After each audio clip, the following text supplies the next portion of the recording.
banyak orang sebenarnya membutuhkan untuk bisa berbicara, yang itu bisa mengubah keadaan. Kan kita ingin nih sebenarnya melakukan perubahan secara massal gitu.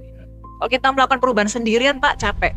Gitu kan. Academy Trainer ini menjadi sebuah kapal di mana kami tidak berpikir egois tentang diri kami sendiri, tapi juga bagaimana banyak orang itu bisa menduplikasi, bisa memberikan apa yang mereka miliki yang bermanfaat untuk banyak orang melalui bicara. Assalamualaikum warahmatullahi wabarakatuh. Halo sahabat, selamat datang kembali di podcast Academy Trainer Group. Pada episode kali ini kita akan kedatangan seorang narasumber yang luar biasa, seorang guru, seorang ibu, bunda bagi para trainer, konselor lulusan Academy Trainer Group. Tanpa berpanjang lebar, mari kita sambut Bunda Sophie Beatrix. Apa kabar Bunda? Ya, Assalamualaikum warahmatullahi wabarakatuh. Assalamualaikum warahmatullahi wabarakatuh. Alhamdulillah sehat dan bahagia. Sehat dan bahagia. Bunda, terima kasih sudah hadir di podcast Academy Trainer Group. Episode ini saya tahu kesibukan Bunda luar biasa nih ya, di berbagai organisasi, berbagai perusahaan, tentunya masih di lingkungan Academy Trainer Group dan juga di lingkungan yang itu Kampung Ekopreneur ya Bunda. Iya, ya. Wah, iya. luar biasa.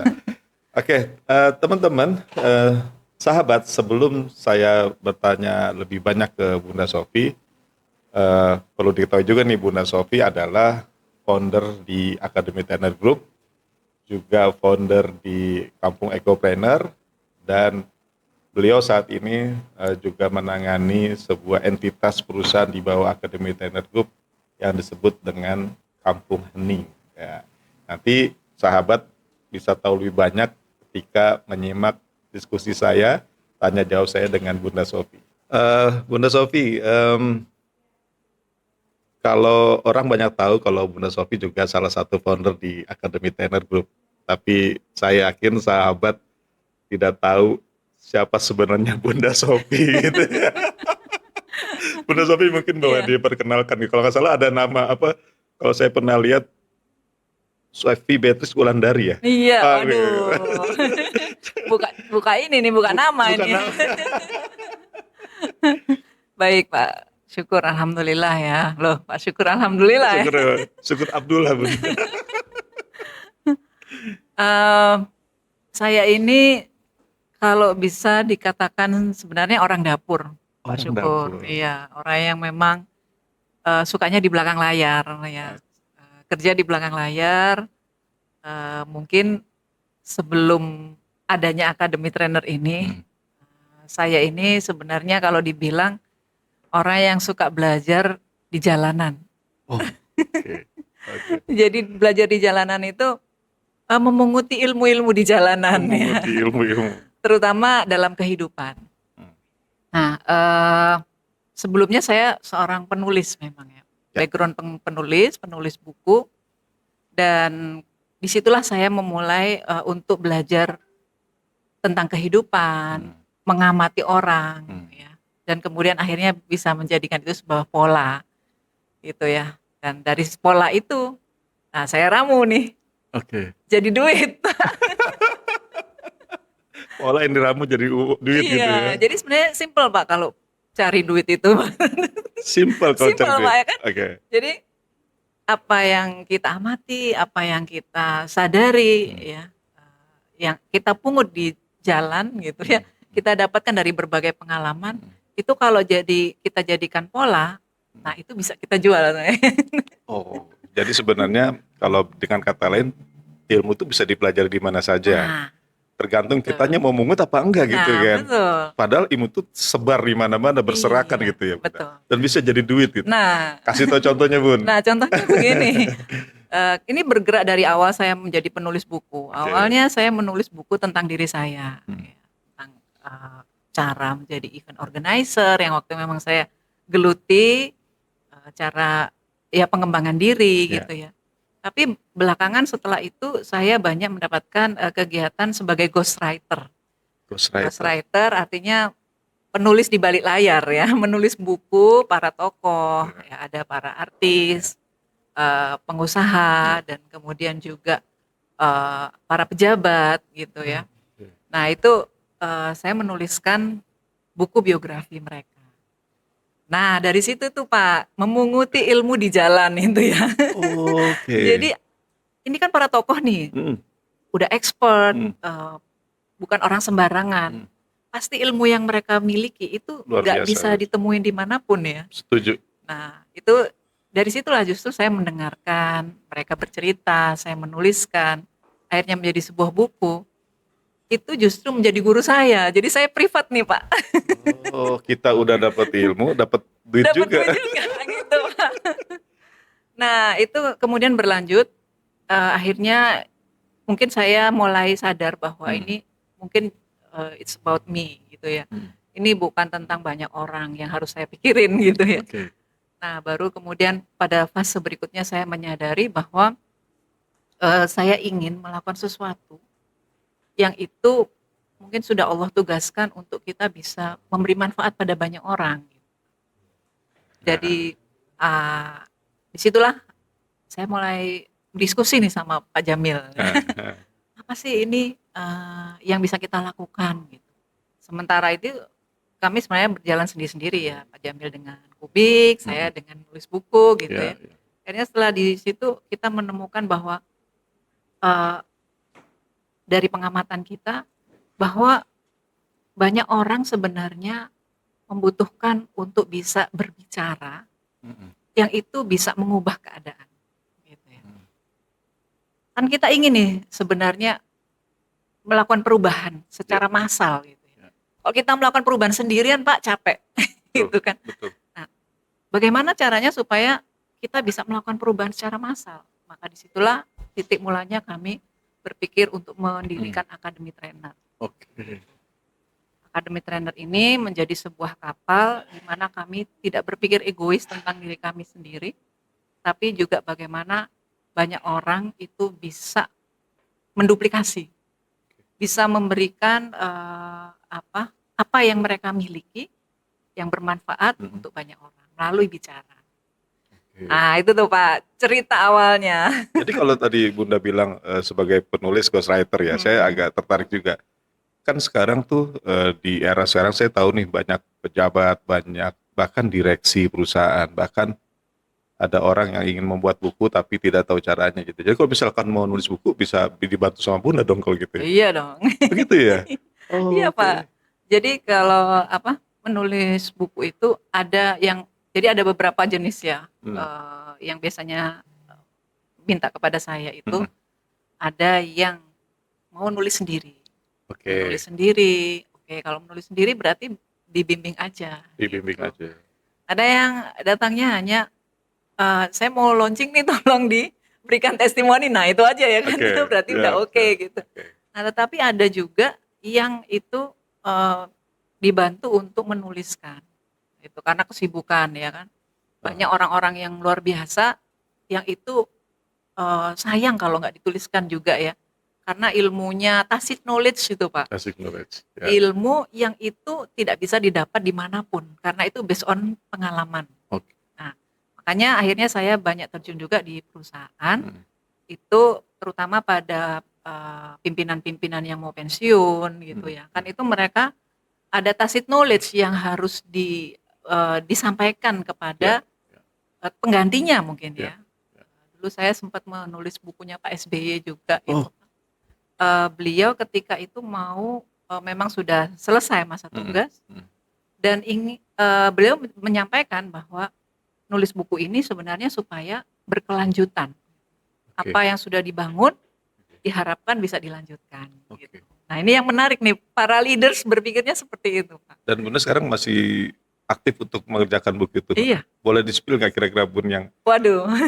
Nggak boleh? Ya, ini nanti mau launching ada bulan Agustus tanggal 1 insya Allah. Ini pasti public figure nih kayaknya. Ya, Oke. Kita tunggu nih Bunda pengumuman launchingnya ya. Mudah-mudahan lancar ya. Pak Syukur.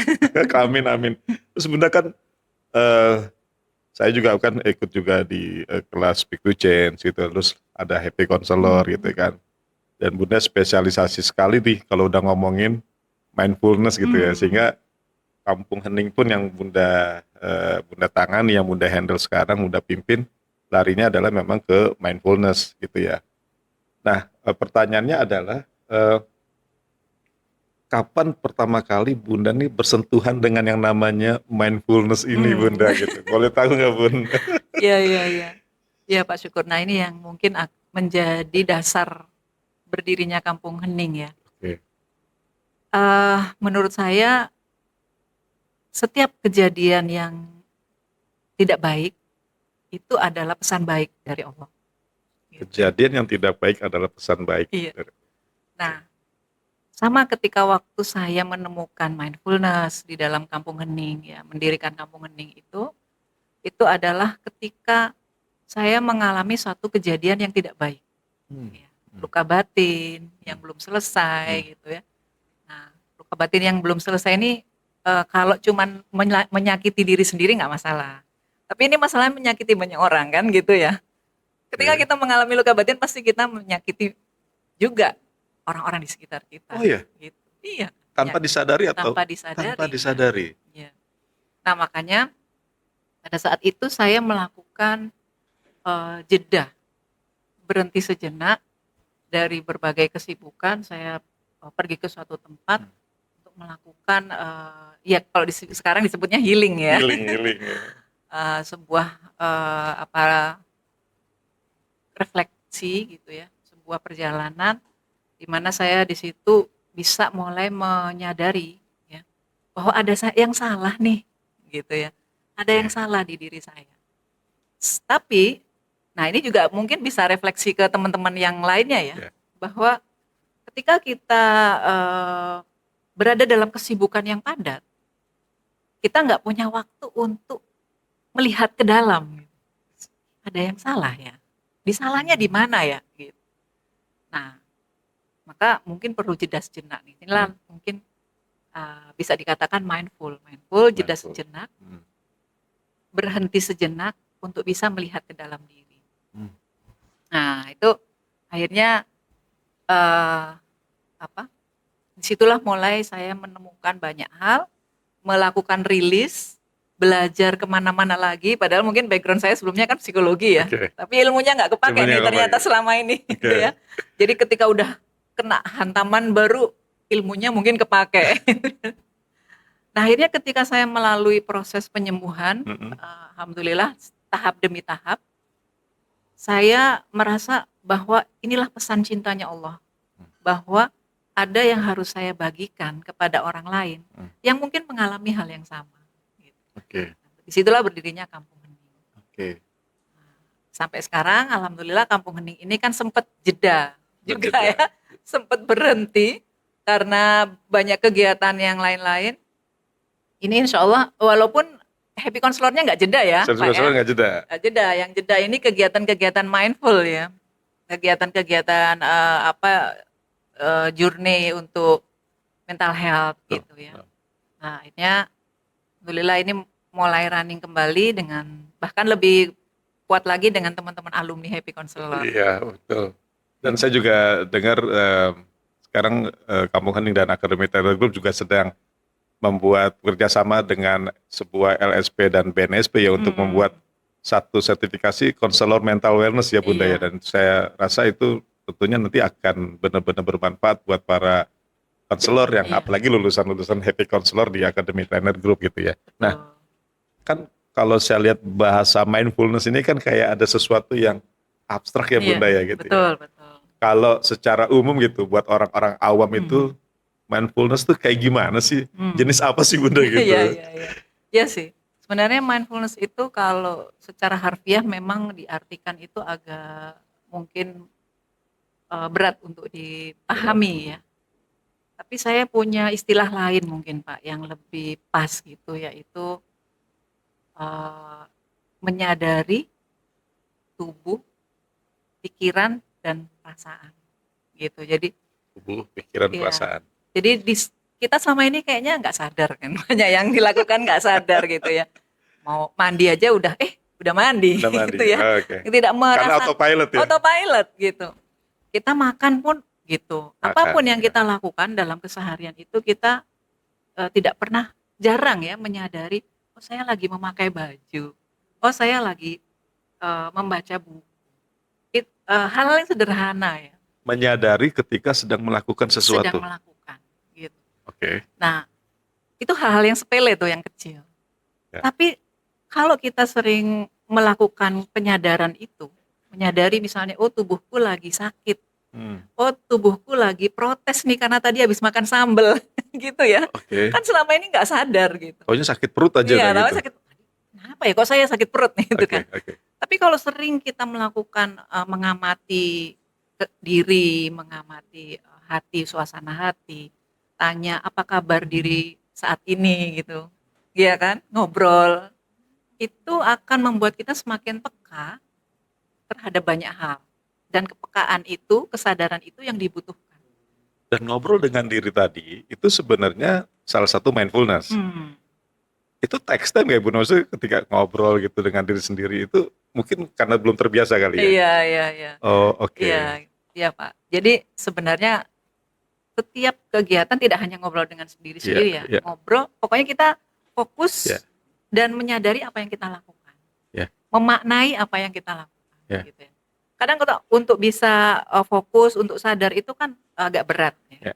Maka datanglah yang namanya cara untuk membuat kita fokus dan sadar itu adalah dengan memaknai semua kegiatan. Nah, ini tuh. makin dalam nih, udah nyadari terus memaknai gitu. Iya, karena kalau tidak ada memaknai itu jadi kosong. Jadi susah kita masuknya gitu. Sebagai orang awam, saya mau menyadari lari. Lah, gimana itu? Gitu olahraga. Itu nggak akan mudah kalau tidak ada pemaknaan terhadap olahraga itu sendiri. Gitu. Termasuk misalnya ketika kita ibadah, sholat, ketika kita tidak bisa memaknai bahwa kalau kita lagi sholat itu kita lagi audiensi sama Allah, lagi ngobrol sama Allah, lagi minta sesuatu, maka ya udah, itu sadarnya biasa aja, nggak? Oh sadar sholat 4 rakaat gitu ya, tapi tidak ada pemaknaan sehingga ya udah kayak kita nggak menghadap aja. Waduh, nah, itu. dalam ya benar, Masya Allah ya. Artinya saya kalau udah kita ngomong tadi ibadah sholat ya benar ya, kalau nggak memaknai kita jadi kayak nggak husu gitu ya.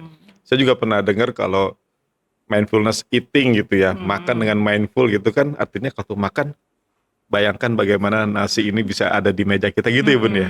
Ikan ini ada di meja kita, maksudnya nelayan yang pergi makan tuh sambil ngebayangin gitu ya Bun ya. Iya, nah itu bisa salah satunya mindful eating seperti itu.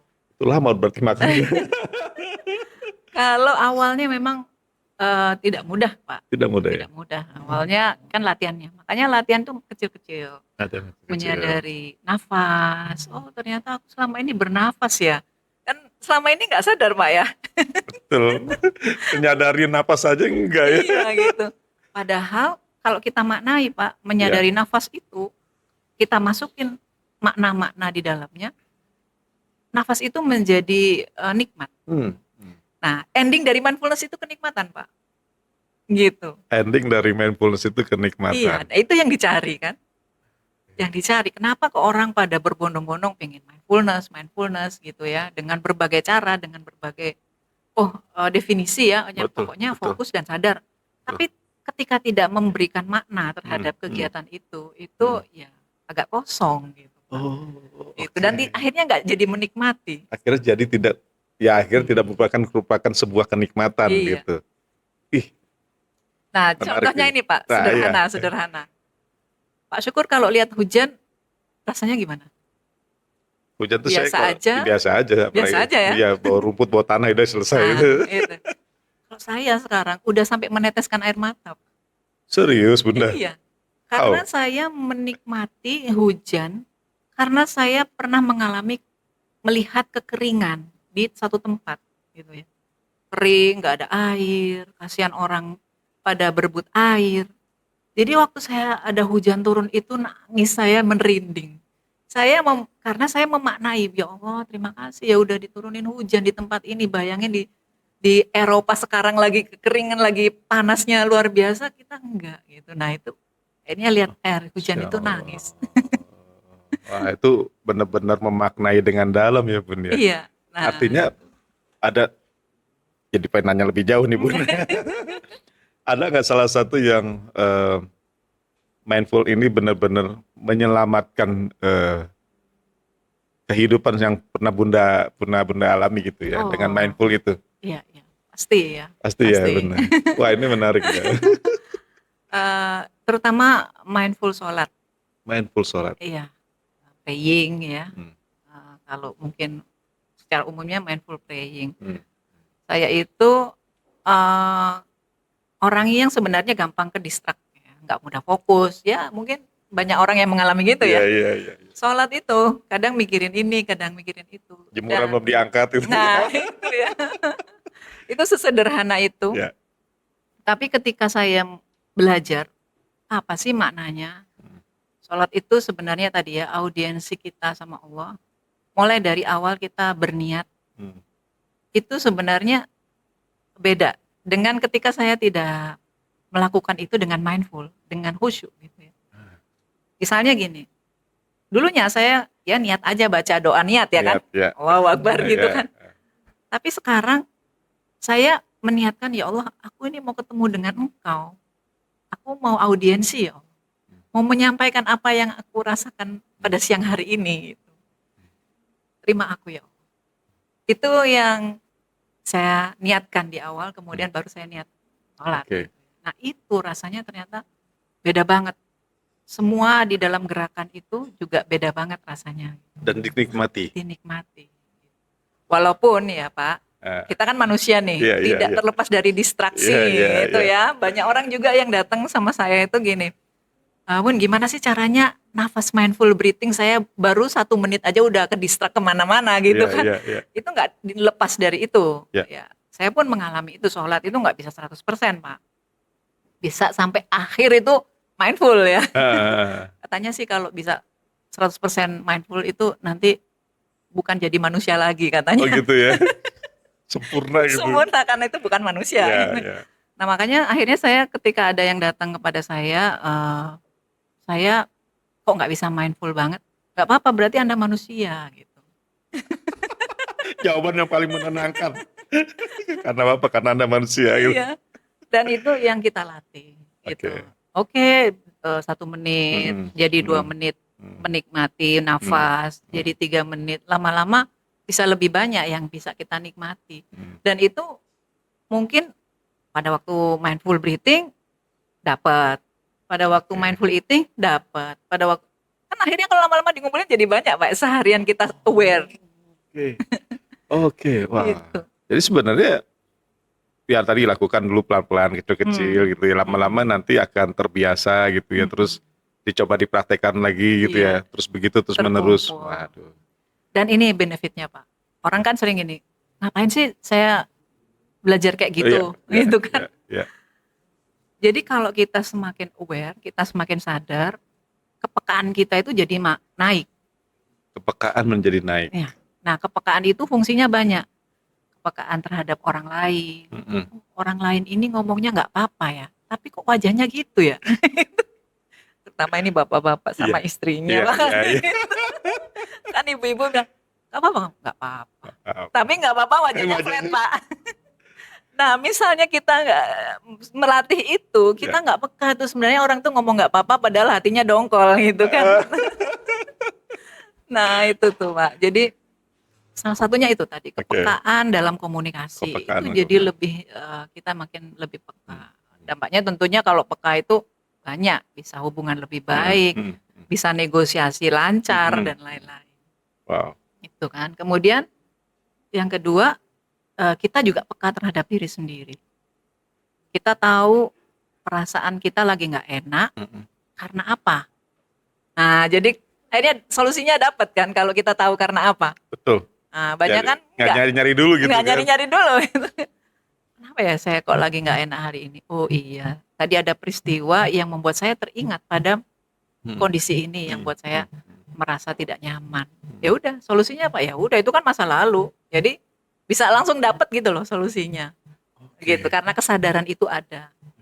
Nah, tuh kemudian lain lagi kepekaan terhadap tubuh ya. Dan kita juga di mindfulness ini tentang kepekaan terhadap tubuh itu luar biasa juga. Oke. Jadi tubuh kita malah bisa jadi body alarm gitu. Oke. Kita Pak Syukur kalau bangun tidur Mm-mm. pakai alarm nggak? Enggak, udah bangun Pas jamnya. pas, udah terbiasa kali ya Bun ya, Ya, itu namanya body alarm. body alarm Body ya. alarm. Dimanapun, Hmm. di luar negeri tetap bangunnya sama. Iya, karena udah memang begitu di settingnya ya. Iya. Tapi setting itu sudah bisa dirubah gitu Iya. kan. Nah, Oke. itu namanya body alarm. Body alarm. Karena kita udah memunculkan kepekaan pada tubuh kita. Oke. Tuh. Nah, misalnya itu yang jadi kalau kita ambil 3, sadar kepada diri, sadar kepada orang lain, sadar kepada Tuhan, gitu. Ya, mendengarkan Tuhan. Gitu. Mendengarkan Tuhan, Bunda. Iya. Kan gimana nih mendengarkan Tuhan? Nah, ini sih. Selama ini kalau kita berdoa, kita kan selalu minta didengar ya, Pak. Betul. Ya Allah, aku minta Aku ini, minta ini. itu, ya. Tapi pernah nggak kita berdoanya kita balik, ya Allah, apa sih yang kau mau terhadap diriku? Nah, itu yang justru harus setiap hari ditanyakan. Dalam ini baru. Karena ketika kita bertanya tentang Ya. apa yang dimaui Tuhan, pasti maunya Tuhan tuh lebih baik daripada mau kita, Pak. Iya, Pasti. karena dia tahu yang terbaik buat kita. Iya. Gitu. Nah, Oh. itu yang mengubah saya. Akhirnya saya sekarang berdoanya saya balik, Pak. Doanya dibalik ya. Iya. Ha. Hari ini engkau maunya saya seperti apa ya Allah? Maunya engkau saya ketemu sama siapa ya Allah? Gimana caranya ya Allah? Gitu. Dan dapat jawabannya gimana caranya, Bu? Ya, ketika saya menjalani, Heeh. saya makin aware, bahwa makin sadar bahwa oh iya ya, ini benar nih hari ini ketemu sama ini, nggak ketemu sama yang ini gitu. Bahkan jadwal yang udah fix bisa tercancel dengan sendirinya tanpa kita yang mengcancel gitu. Dan percayalah itu sebenarnya jalan yang diberikan oleh Iya, Allah gitu ya. betul. Itu yang terbaik. Nah itu banyak yang nggak sadar. Bener-bener. Mesti sadar dulu ya emang ya. Iya. Tapi ada lanjutan doanya, Pak, Apa tuh? supaya dia bisa menjalani apa yang dimaui. Oke. Karena yang dimaui Allah itu kadang nggak enak. Iya kan? Kadang nggak enak. Kadang nggak enak. Menurut kita. Menurut kita. Ya. Makanya doanya saya lanjutkan, ya Allah mampukan saya untuk menjalani prosesnya dengan ikhlas, dengan bahagia dan syukur. Gitu. Wah. Karena prosesnya kadang-kadang kita nggak ikhlas, gitu kan. Wah. Dan proses-proses seperti ini apakah ini yang membedakan Kampung Hening dengan siapapun yang Iya. mengelola wellness gitu, Bunda? Kan kita tahu nih banyak nih wellness lain lah ya, Betul. yang komunitas atau perusahaan yang bergerak di bidang itu, dan ada Kampung Hening. Apa sih yang membedakan Kampung Hening dengan komunitas wellness lain ini, Bu? Iya, iya. Ya Pak, jadi mungkin di Kampung Hening ini lebih banyak ke wisdom. Wisdom. Jadi yang kita gali itu inner wisdom. Setiap orang itu sebenarnya sudah dititipkan inner wisdom sejak dia lahir, sebelum lahir ya. Waktu di alam yang lain itu dia udah dititipin cahaya. Nah, tapi begitu lahir itu banyak sekali hal yang membuat terdistrak gitu ya, sehingga dia harus memanggil kembali inner wisdomnya gitu, supaya dia bisa mengikuti cahaya itu. Gitu. Inner wisdom itu contoh gimana ya, Bun?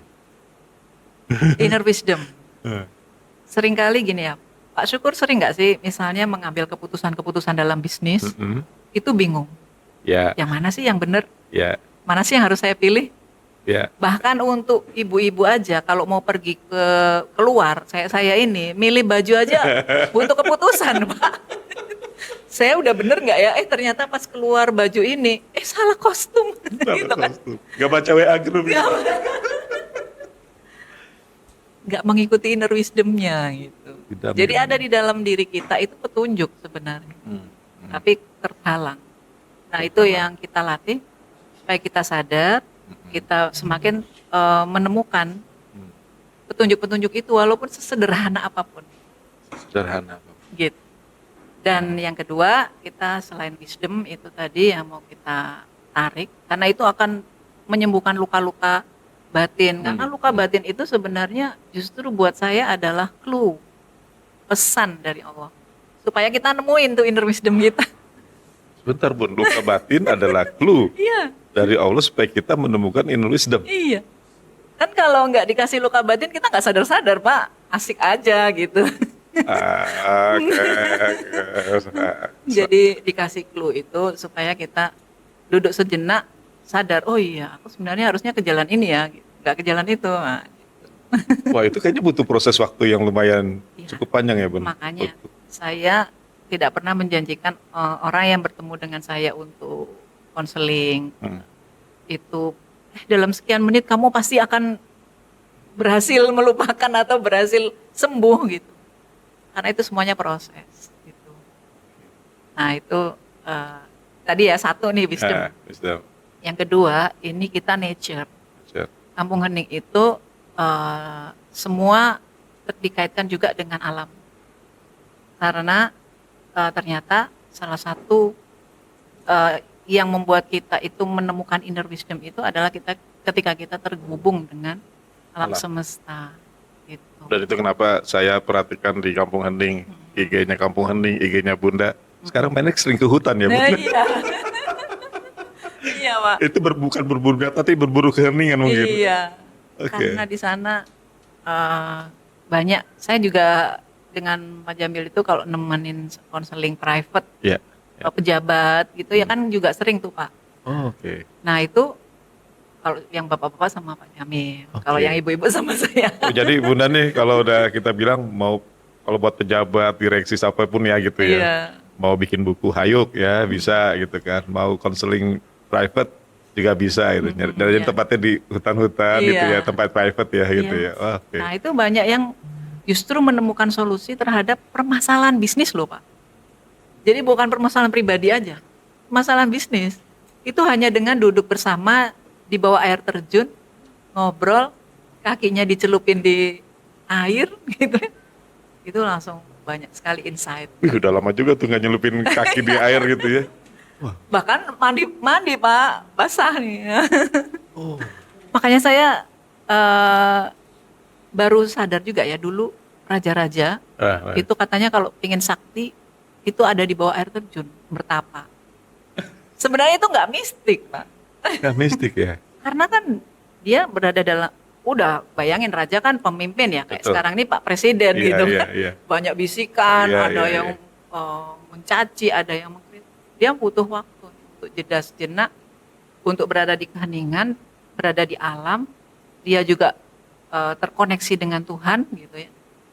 Untuk bisa menemukan jawaban-jawaban yang ada di dalam dirinya, inner wisdom-nya.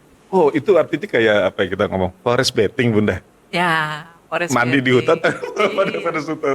Iya. Mandi dengan di alam ya maksudnya. Iya. Mandi hutan kalau mandi bahasa hutan Indonesianya ya. Forest bathing gitu ya. Oke. Jadi terkoneksi dengan alam, terkoneksi dengan diri sendiri, terkoneksi dengan Tuhan. Nah itu kuat banget. Gitu. Oke. Dan nanti itu semua adalah merupakan programnya Kampung Hening gitu ya. Ada personal coaching, personal konseling, Iya. ada Self healing, terus Bunda mau journey di sana. Oke. Jadi nggak perlu harus sama kita konseling. Datang aja terus kita berikan tools untuk journey sendiri. Oh ya. Iya. Oke. Kan mungkin ada dibantu dengan audio, dibantu dengan tools. Itu sebenarnya alam itu udah luar biasa menyembuhkan. Oke, dan salah satu tempat yang akan menjadi lokasi itu adalah di Kampung Ekopreneur itu Bunda Iya. yang sedang dibangun. Sedang dibangun. Luar biasa nih. Saya lihat perkembangan Kampung Ekopreneur, wah. Jadi kangen lagi untuk ke sana Bunda gitu ya. Iya dong, Cakep. Pak. Nanti Pak, saya undang waktu pindahan rumah. Pindah rumah. Kan rumahnya pindah sana. Pindah rumah Pak. sana biar lebih cepat ya Bunda Iya. ya. Dan nah itu dia. Apakah itu Bunda pindah tinggal di Kampung Ekopreneur gitu ya? Itu juga sebagai salah satu cara untuk menjaga keheningan gitu ya. Kan Bunda sibuk nih, selain mendampingi inspirator sukses mulai yang banyak panggilan kemana-mana gitu ya. Tapi kan Bunda juga ada beberapa perusahaan, beberapa project, buku, private gitu ya. Tadi butuh namanya juga keheningan gitu. Jadi salah satu cara untuk keheningan itu ya tadi ya Bunda, apa pindah ke sana atau memang kalau sebelum pindah gitu gimana Bunda cara ngaturnya tuh? Iya. Jadi sebenarnya pindah ke ke kampung ekopreneur itu ada dua maksud. Dua Ya. maksud. Satu, memang kita semakin menyadari bahwa ketika kita terkoneksi dengan alam itu wisdom kita itu makin tinggi gitu. Jadi akhirnya kita cari tempat yang di desa yang itu tadi memunculkan inner wisdom kita semakin tinggi ya. Yang kedua itu adalah memang kita punya satu komitmen untuk bagaimana kita bisa menggerakkan Indonesia dengan membuat sebuah prototipe. Oke. Ya, prototipe bagaimana kita bisa memberdayakan masyarakat, kita bisa membangun pesantren ekopreneur di sana Oke. gitu. Dan bagaimana membuat pemberdayaan secara ekonomi. Oke. Nah, harapannya kalau prototipe itu nggak bisa ditinggal, Pak. Kalau Iya. kita tinggalnya di Jakarta, Iya, ke sana betul. paling cuman seminggu sekali atau Iya. sebulan sekali Iya, malah gitu. iya. Tapi kalau kita tiap hari ada di situ, kita tiap hari itu melakukan pergerakan, ya, inovasi, bekerja sama dengan siapa, mengatasi permasalahan-permasalahan di tempat itu. Nah, itu kita ini bisa dapat prototipe.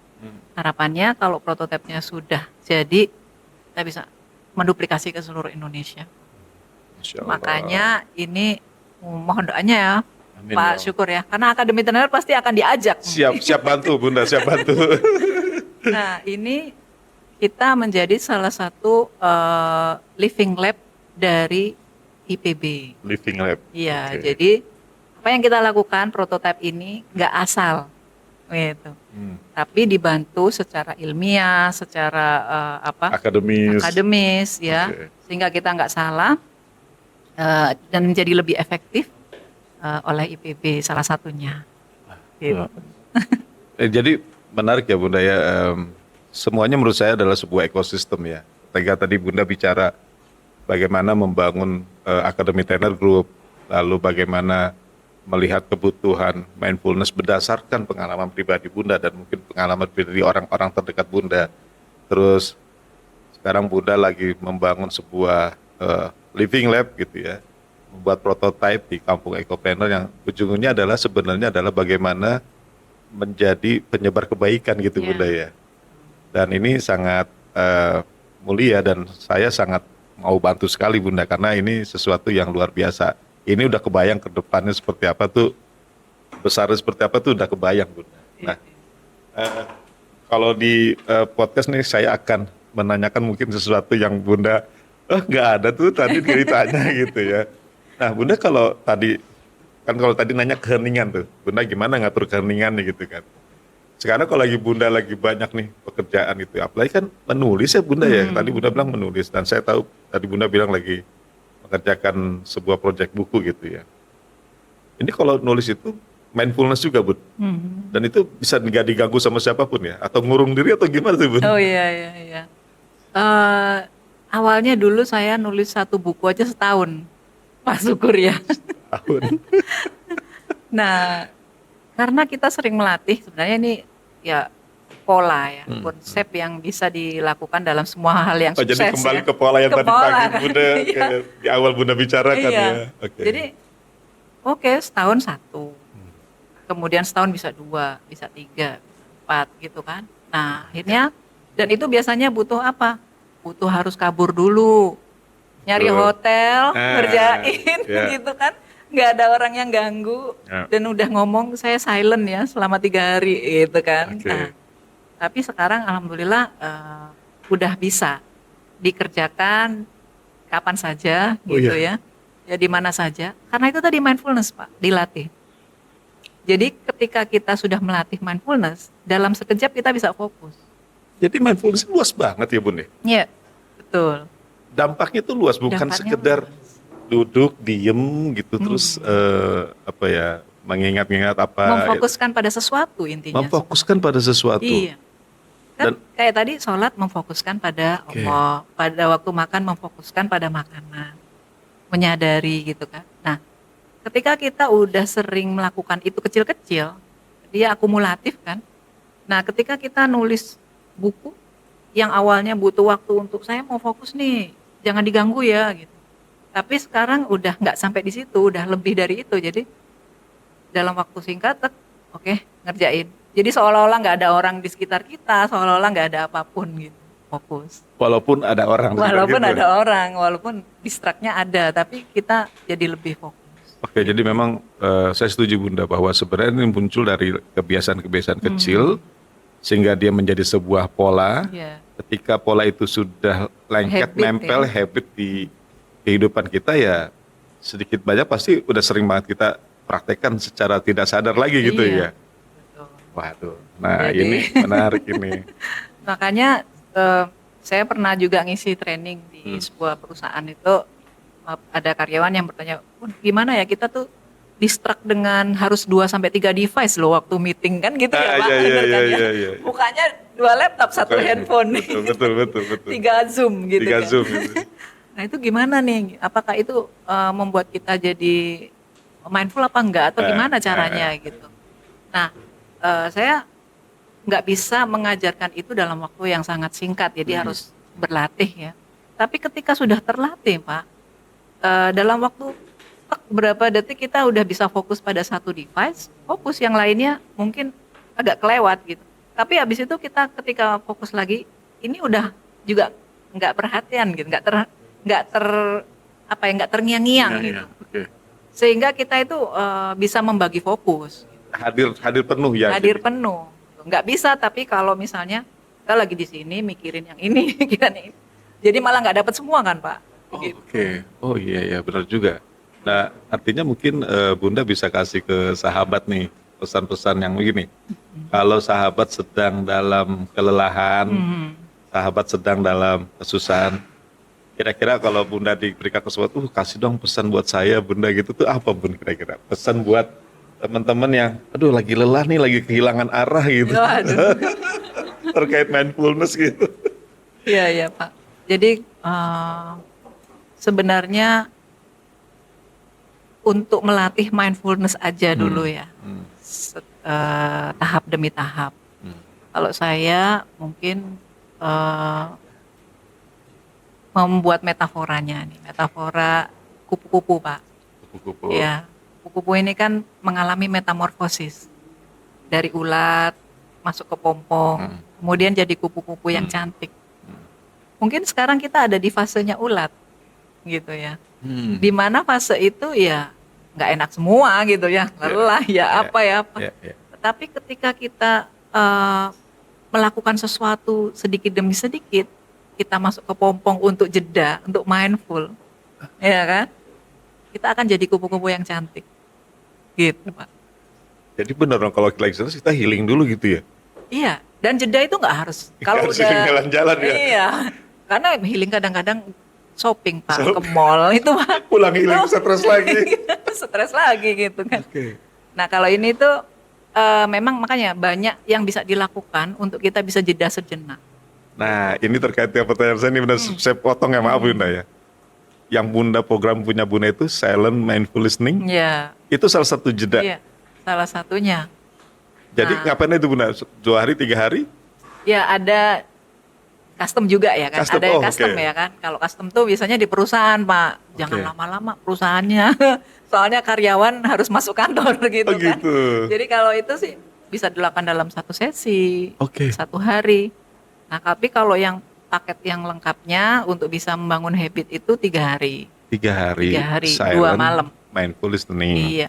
Artinya diem, dengerin baik-baik gitu. Jadi kalau silent mindful listening itu silent itu kan diam, Iya. tidak berkata, tapi mendengar. Mindful listening. Oke. Mendengarkan siapa? Mendengarkan diri sendiri, mendengarkan orang lain, Oke. mendengarkan Tuhan, Oke. mendengarkan alam. Oke. Nah, ternyata ketika kita lebih banyak mendengarkan, kita itu jauh lebih sakti, Pak. Jadi kupu-kupu cantik itu Tapi tadi. kan kadang-kadang kita yang pengen didengerin Bunda. Nah, itu. Ya. Kan itu bukan kadang-kadang, Pak, kayaknya lebih banyak. Banyak kan. Kita jadi banyak bicara. Jadi waktu silent mindful listening kita nggak boleh bicara. Iya. Jadi kita silent, kita latih untuk coba sih nggak ngomong, puasa bicara. Puasa bicara. Gitu, iya. 3 hari. Iya. Dan puasa bicara itu kan lebih susah daripada puasa makan ya Pak. Iya, iya benar, betul. Makanya itu level kesaktiannya lebih tinggi Pak. Nggak, jadi saya nggak boleh bicara selama Iya. 3 hari. Iya. Benar-benar nggak boleh bicara Bunda Iya. ya. Dan itu akan ada hasilnya. Oh sangat, Sangat ya. sangat. Karena kita kayak menata ulang nih. Menata ulang yang ada di kepala kita, di hati kita koneksikan dua-duanya ini kan. Kadang-kadang nggak sinkron tuh antara yang di kepala sama yang di hati. Oke. Nah ketika kita silent itu kita punya kesempatan untuk menata ulang. Gitu. Tentunya dengan treatment. Kalau cuma diem bengong 3 hari nggak ngapa-ngapain, beda jadinya nanti Pak. Jadi berhayal. Oh, jadi puasa bicara, puasa jadi lebih banyak mendengarkan Iya. dibanding bicara gitu ya. Iya. Nanti mendengarkannya itu mendengarkan diri sendiri, mendengarkan orang lain, mendengarkan Tuhan, mendengarkan alam. Jadi kayak mengasingkan diri Bun gitu. Enggak juga. Enggak. Atau bahasanya. Jadi benar-benar menjeda ya. Iya. Jeda. Tapi boleh main handphone dong. Nggak boleh lah. Enggak boleh juga. Iya, semuanya harus benar-benar dia mengikuti program ya kan, mengikuti programnya. Wah, ini program yang apa ya, menantang sebenarnya, bukan nggak menarik, menantang karena dilarang bicara, dilarang pegang handphone. Jadi aktivitasnya apa selama 3 hari Bun? Ya ikut aja nanti Pak. Menarik nih ya. Jadi ya Silent Mindful Listening ya sebuah program yang nanti akan Iya. dibuat ya di kampung Saya ini. kalau mungkin bisa menyampaikan itu justru program favorit Pak. Program favorit. Iya, karena dampaknya itu kelihatan banget. Jadi banyak yang udah selesai dari kegiatan itu mendapatkan banyak keajaiban. Dan bukan orang yang punya masalah luka batin. Iya, ada. Siapapun Jadi, boleh ikut ya Bun. siapapun. Nah, misalnya nih, ada yang bercerita kepada saya setelah ikut Silent Mindful Listening itu, mereka tiba-tiba, misalnya orangnya itu musuhan gitu sama orang. Tiba-tiba kok orang itu didatangin sama orang yang memusuhi dan orangnya minta maaf. Gitu. Subhanallah. Nah, itu kan keajaiban dari silentnya dia. Gitu. Oke. Nah, kemudian ada juga yang terutama yang banyak sakit fisik nih, Sakit psikosomatis ya. Oke. Jadi misalnya jantung, asma gitu ya. Karena Hmm. ini kan kita juga silent mindful listening-nya di alam ya. Itu banyak yang sembuh gitu. Yang tadinya ketergantungan obat Pak, ada tuh salah satu itu ketergantungan obat kalau mau ke psikiater nggak mau di Indonesia lagi, maunya ke Singapura gitu kan. Itu penanganannya khusus, obatnya ini akhirnya nggak tergantung obat lagi gitu. Nah, itu kan luka batin yang udah sangat dalam ya Pak. Wah, ini menarik ya. Saya masih ngolah di pikiran saya karena sesuatu yang baru ya Bunda buat saya, karena Pak Sugar perlu ikut ya. iya kayaknya menarik deh, karena 3 hari atau 2 hari tergantung pada programnya. Kita tidak boleh bicara, kita banyak mendengar, kita nggak boleh main HP gitu ya. Dan Artinya, melakukan sebuah aktivitas dan sebuah aktivitas. Saya kembali ke ya di masa-masa emang dulu kita juga nggak punya HP gitu ya. Sekarang kan kalau nggak bawa HP lebih baik nggak bawa dompet katanya daripada nggak bawa HP gitu ya.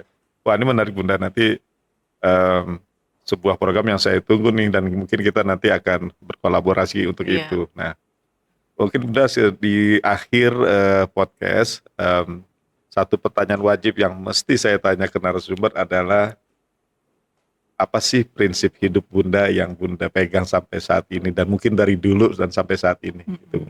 Kasih satu aja prinsip hidup yang mungkin bisa digunakan oleh sahabat. Oke. Saya dari dulu sampai sekarang punya satu moto nih Pak. Moto. Life is to live and serve. Love and serve. Jadi hidup itu untuk mencintai dan memberikan pelayanan. Gitu. Jadi maka apa yang saya lakukan itu saya harus dalam bentuk cinta gitu ya. Dan melayani itu melayani manusia, melayani Tuhan, melayani lingkungan gitu. Oke. Itu sih Pak. Wow, ya, cuma bilang love and serve, melayani dan life is to live and serve. To love and serve. Wah, mencintai dan melayani. Waduh, luar biasa. Bunda, terima kasih banyak atas waktunya untuk berbagi insight di podcast Academy Trainer. Sahabat demikian podcast kami dengan Bunda Sophie Beatrix. Saya yakin podcast kali ini akan banyak memberikan kita manfaat. Ya, tadi kita sudah belajar bagaimana mindfulness. Kita sampai bicara juga masalah silence, mindful listening gitu ya. Kita nggak boleh bicara, kita nggak boleh main HP. Nah itu seru. Saya tantang tuh teman-teman kalau buat ikut ya. Kita coba 3 hari tanpa handphone, bisa nggak ya gitu ya. Oke, terima kasih sahabat atas atensinya. Sampai berjumpa nanti di podcast Academy Trainer Group lainnya, dan kita akan kedatangan narasumber yang luar biasa. Jadi pengalaman-pengalaman akan dibagikan dan kita akan gali lebih dalam sehingga apa yang narasumber telah jalani, telah alami dapat kita ambil ilmunya dan ambil berkahnya. Terima kasih. Billahi taufiq wal hidayah. Wassalamualaikum warahmatullahi wabarakatuh.